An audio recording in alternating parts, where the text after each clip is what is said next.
প্রিয় দর্শক, কিয়ামতের দিন আমাদের হিসেব কিভাবে দিতে হবে এবং ধনী ব্যক্তিদের হিসাব সহজ হবে নাকি গরিবদের হিসাব সহজ হবে, এই সব কিছু জানতে হলে পুরো ভিডিওটা মন দিয়ে শুনুন।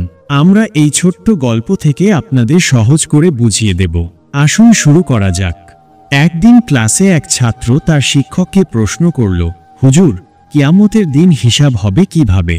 ছাত্রের প্রশ্ন শুনে শিক্ষক কিছুক্ষণ নিশ্চুপ বসে রইলেন। এরপর জুব্বার পকেট থেকে কিছু টাকা বের করে ছাত্রদের মধ্যে বন্টন করে দিলেন।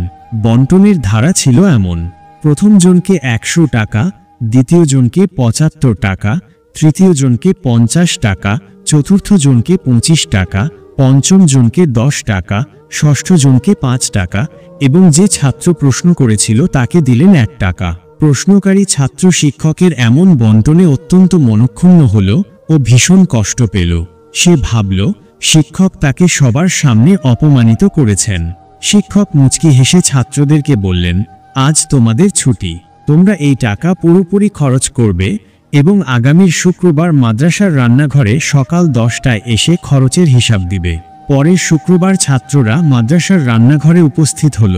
শিক্ষক ছাত্রদেরকে চুলায় চড়ানো গরম তাওয়া দেখিয়ে বললেন, তোমরা একজন একজন করে এই তাওয়ায় দাঁড়িয়ে আমার দেয়া টাকার হিসাব দিবে। প্রথমে এগিয়ে এলো যে ছাত্রকে 100 টাকা দিয়েছিলেন। সে তাওয়ায় দাঁড়ানোর পর শিক্ষক বললেন, আমার দেয়া টাকার হিসাব দাও। এমনিতে আগুনে উত্তপ্ত গরম তাওয়া, তার উপর খালি পা। ছাত্র 1 পা নামায় তো 1 পা তোলে। এভাবে অনেক কষ্টে তাওয়ায় দাঁড়িয়ে খরচের হিসাব দিতে লাগলো।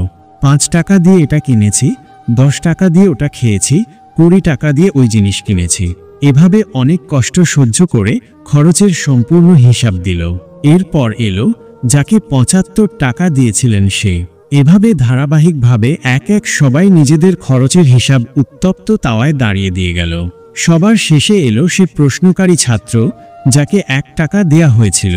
সে এক পলকে দৌড়ে এসে তাওয়ায় দাঁড়িয়ে তার 1 টাকা খরচের হিসাব দিয়ে শিক্ষকের সামনে দাঁড়ালো। বাকিরা যখন তাওয়ায় গরম হওয়া পায়ে পানি ঢালছে তখন সে দাঁড়িয়ে হাসছে।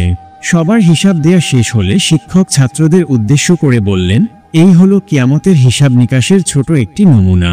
যার ক্ষমতা ও সম্পদ যত কম তার হিসাব হবে তত সহজ, যার বেশি হবে তার কষ্টও তত বেশি হবে।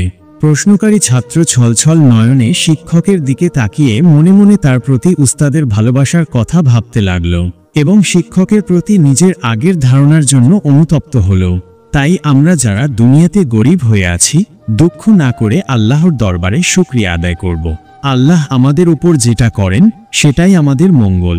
তাই আসুন আমরা সবাই মিলে আল্লাহর দরবারে শুকরিয়া আদায় করি। আলহামদুলিল্লাহ। সবাই কমেন্টে লিখুন আলহামদুলিল্লাহ।